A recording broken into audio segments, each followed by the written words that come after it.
it's a pretty deep video that we're going to get into, and I think a lot of people is going to appreciate how we can use metaphysics and as it pertains to our daily life and reality. Physicists, scientists, people in philosophy do this all the time. They contemplate existence. Now, when you look into metaphysics, meta is basically the Greek word for beyond or after. So we have basically after physics or beyond physics. So this is basically philosophy 101. Now, the thing is, as I talked about before, the ancients, they looked out into space and they pondered existence. This is what philosophy is really about, just pondering existence and everything. So they pondered existence and they came to the conclusion that there is no such thing as non-existence, that existence has always existed, as I talked about before.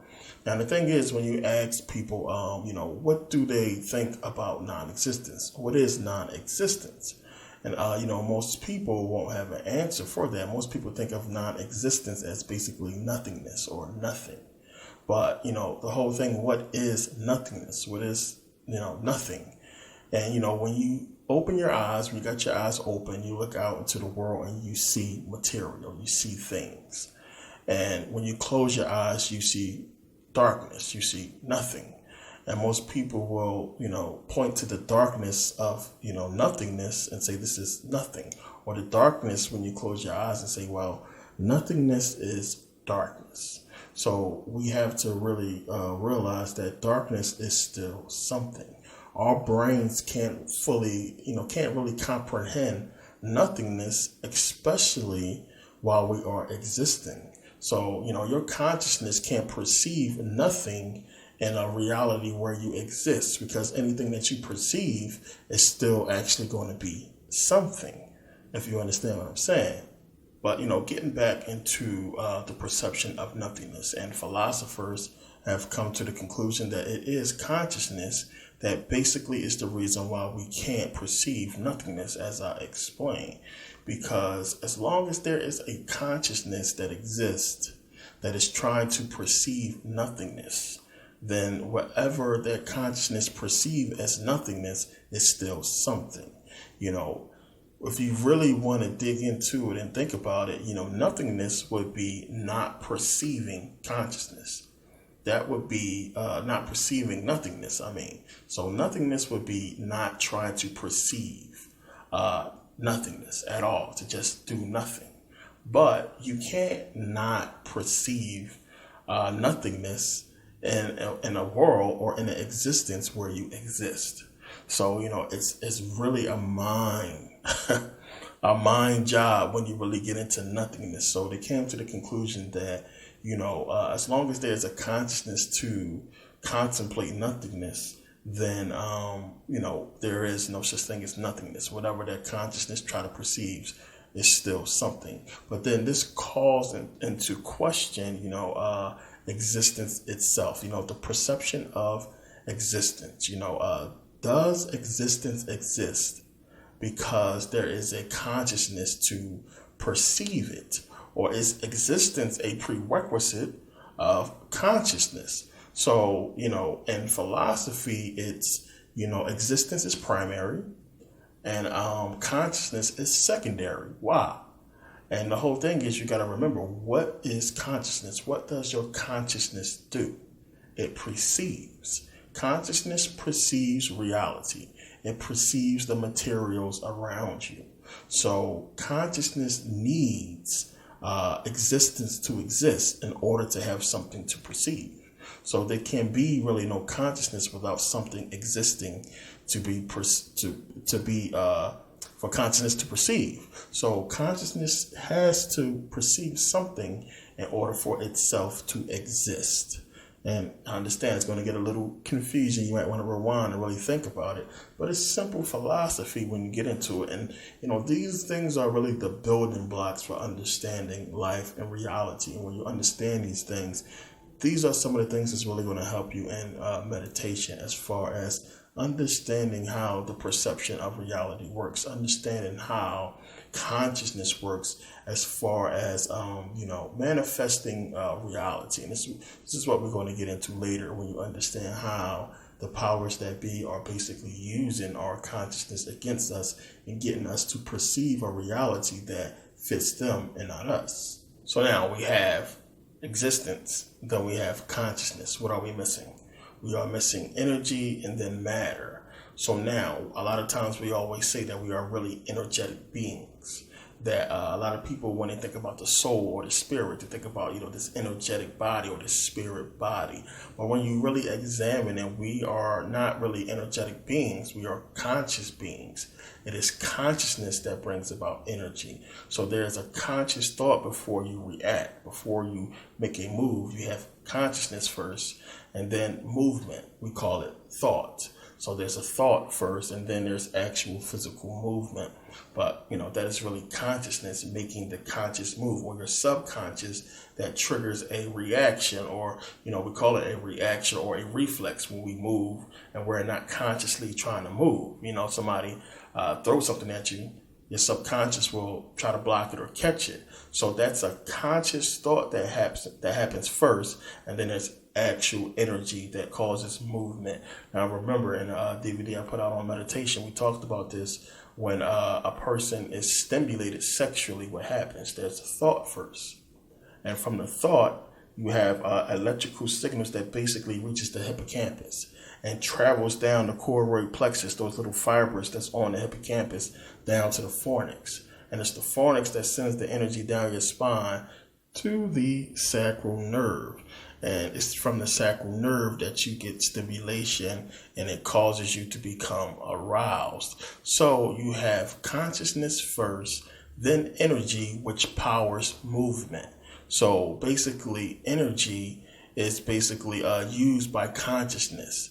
And consciousness uses energy to basically interact with the physical world, to interact with reality. So they kind of go hand in hand, consciousness and energy, except for it's consciousness that's in control. So there's energy flowing throughout our brain and throughout our body. Our brains is basically like a complex computer, which is where they model computers after. They model them after our brain, as I explained before. Now, neuroscientists still are not 100% clear on how the brain works or how our brain processes thought. Now, we can see from everything we just talked about how thought is powerful, and thought is causing this energy to react to our body and cause movement. So making thought really powerful. So you have a thought and then you have energy. So our thoughts are producing energy that is causing our bodies to move. And neuroscientists understand this, and they understand that process is something powerful that needs to be researched, but they are still not 100% clear on how our brain processes thought. So this is an article from a neuroscientist that I'm going to read that's basically getting into how our brain processes thought and what happens when thoughts are being processed. Now it says, the brain is a multi-layered ecosystem of hierarchically organized neurons, circuits, networks, and brain areas. The neurons emit pulses called spikes that last about 1 millisecond. Each neuron fires on the order of 10 times per second. These neural spike signals circulate throughout the brain in complex flows and interact with other signal patterns and channels through extensive multi-layered feedback loops and synchronized oscillating firing patterns. This is all egghead talk. Thinking is still poorly understood, but involves interactions between signaling pathways that are carrying information about the world and neurons that are representing information in working memory. The neural circuits representing working memory seems to do so via sustained firing until they are deactivated. Decision-making appears to be a winner-takes-all process in which many different neurons clusters representing alternate action choices compete by inhabiting each other. Evidence supporting each action choice increases the spiking activity of the neurons representing that choice. These neurons inhabit the neurons representing other choices, leading to a multi-way competition among neuron clusters. Eventually, the evidence supporting one choice is optimal, overtaking all the others, and succeeds in suppressing the alternatives, becoming the clear winner. Once one hypothesis or choice begins to take over others, the activated neuron clusters, called a cell assembly, sets into motion the process of action and motor control that produces a behavior of some sort, such as announcing a decision or acting. So yeah, as I said, basically all egghead jargon, but when you really get down to it, it's talking about the process of thinking and how it seems to look to neuroscientists as if it's a process that is taking place that makes sense, that seems organized, but they are not 100% sure that what they are seeing is actually taking place. But it is something that is still an ongoing process. But I mean, when you really get into how powerful thought must be and how complex it must be, I mean, the fact that they can even, break it down to this point to where we can kind of sort of perceive and understand it, is still amazing. So they really don't know what to tell us about how the brain works and how the brain processes thought. This is the best that they could come up with. But what we do know is the brain is like a computer, or a computer is basically like the brain. And, it processes things differently than a computer, and really on a faster note, which is why they have been coming up with all these new machines and new technology that involves the brain that can operate using thought and using the brain. There's a lot of new machines coming out that doctors can use to where they can actually hook it up to their brain and do surgery. I mean, all kinds of things that they're coming up with, new arms and things like that reacts from neurons firing and brain activity and things like that. So they're really digging into the how the brain works and how it can be used to basically power or operate a certain machine. So that's something that is amazing that is coming up that I've been looking into myself, because, when you start digging into stuff that deals with the brain, you really got to pay attention to what direction they want to go in that. That's really a delicate situation right there. And I don't know too many people that actually want to use something that's basically going to, tamper with their brain. Now, the thing that he left out of the article is how consciousness is basically responsible for all that brain activity. All that stuff he was talking about, neurons firing and everything like that begins first with consciousness. And without consciousness, none of that brain activity is even possible. So this is basically with movies like The Matrix and Terminator, iRobot and AI, all those movies about, machines doing things and machines malfunctioning and taking over the world, all kinds of stuff like that. This is what these movies are trying to convey to you, that you can program a machine to do anything.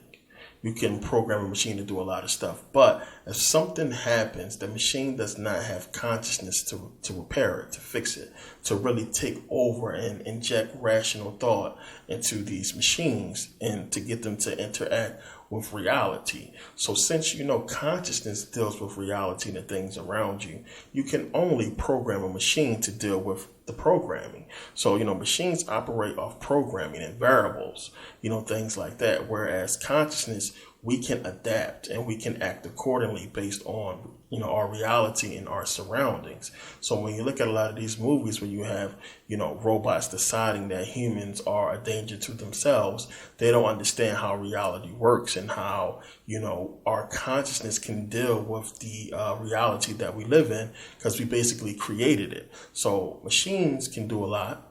They can be really helpful. And there's a lot of things that, can really help our life as far as machines. But the simple fact that they do not have a consciousness and they can act in this physical world is something that is dangerous. And all these movies like Terminator is trying to tell you, that's basically the underlying notion, with the movie is consciousness is everything. With consciousness, we can really act the way we are meant to act and react to the physical world, to this physical reality. So now when you really pay attention and you look at it, being robotic, or these robots or machines that basically do things that humans can do, movies that have androids and stuff like that, it's always consciousness that shows to be better than the machine. So, of course, if you pay attention to the powers that be over the last decades, they've been trying to basically, create this machine reality. So you have this machine reality where we are basically dumbed down and basically controlled, by schedule, by programming. We have programming coming from the TV. We are being programmed by the TV.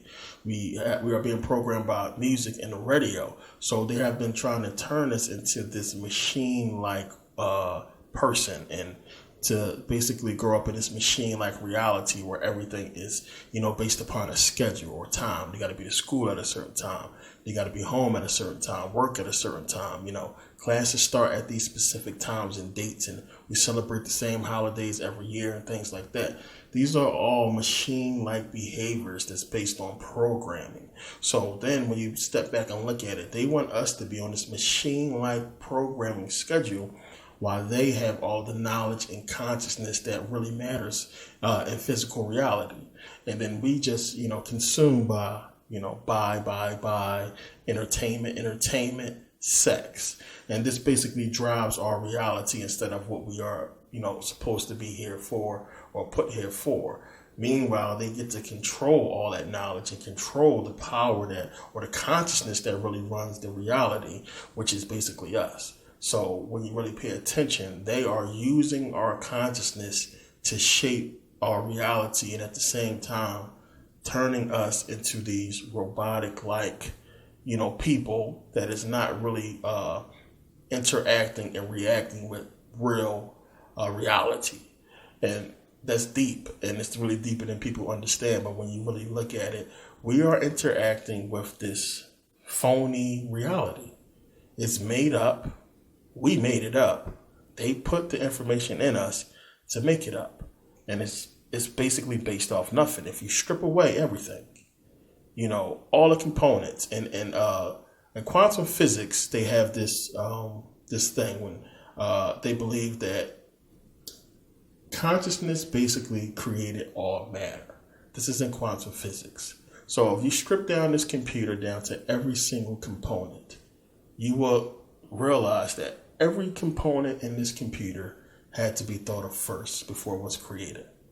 And that's just a common sense thing that, of course, you take every piece of material possession that we own on this planet, it had to be thought of first and created by man. So easily, consciousness created all material things. That's just easy. You strip it all away, you get down to nature. So now you can see why, people are trying to get back to nature, because nature is basically really real reality. Everything else is things that we created to basically, really not deal with reality in nature. It is unnatural. And this is where they want us to be and what they want us to be dealing with. Tesla always talked about it. A perfect balance would be a balance between nature and science, nature and consciousness. And we don't have a perfect balance. We have, we are consumed by material. And this is stuff that we really get into in philosophy and metaphysics of how much everything is driven by a materialistic, this materialistic world. And a lot of people really just think like, material is everything. Or I don't want to be without my computer. I don't want to be without, my phone or what have you. But you got to understand that there can be a balance to where we can have computers and the internet and stuff that we really like and need, but still maintain this balance with nature. The powers that be are trying to make it completely material, completely computer-like, and take away nature to where they're going to be the only ones who control it. They're going to be the only ones who benefit from the true power, which is consciousness and using consciousness along with nature. So now you got to understand, this is what these people operate on. They operate on consciousness, not their consciousness, our consciousness. If you understand that consciousness creates matter, creates material, then you understand how you can manipulate consciousness to create what you want. I mean, it's real easy when you think about it. I mean, even to give you an example, if you wanted to create, let's say like a can opener. Remember, when they came out with cans, when they started canning food and canning things, remember they gave you that primitive can opener with the little curve on it. This is what people was using for a long time. Now understand, as so many people started to have cans and collect canned goods and canned foods, you have now a large group of people or a large consciousness that is dealing with cans. So what happened over time? We went from that little can opener to the can opener with double sides, to the can opener that was like, the twisting one, to electrical can openers. And now basically today we have dozens of can openers, because it was a huge consciousness that basically was dealing with cans. Now, if you look at it, if it was only 3 people that had to deal with cans in that first primitive can opener, how many can openers do you think we have today? We wouldn't have dozens of can openers. We probably still have the same one, because it worked. So as long as it wasn't really a big burden on their life and they can really open a can with it, it wasn't really a problem. So, the more people that you are affecting with the problem, the more reaction, or the correct reaction that you want, you will receive. And this is basically what they do. They present a problem, we react, and they give us the solution, which is what they really started the problem for in the first place. So we have problem, reaction, solution. Y'all heard about this before. So think about it. If you really want to affect the masses, you have to figure out a way to reach everybody. So again, television, radio. Television and radio have been the downfall of America. It will be the downfall of America.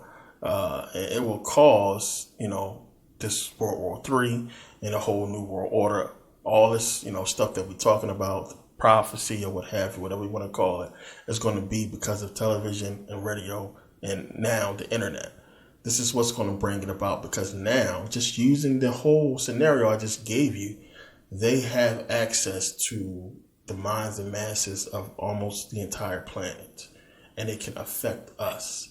As I talked about in the Voodoo DVD, how they can really affect us using the television and everything to get the kind of reaction that they want, to shape the reality that they want. So again, if you look at it, 3 people with a can, you're probably not going to get an invention for a can opener. But the more people, the more conscious minds are focused on this can and using these cans, eventually somebody's going to come up with a different model, and so on and so forth. It's the same thing. You put out a problem, and people are going to react to it, as I said, and you're going to get the solution. They'll present the solution that's going to change our reality. And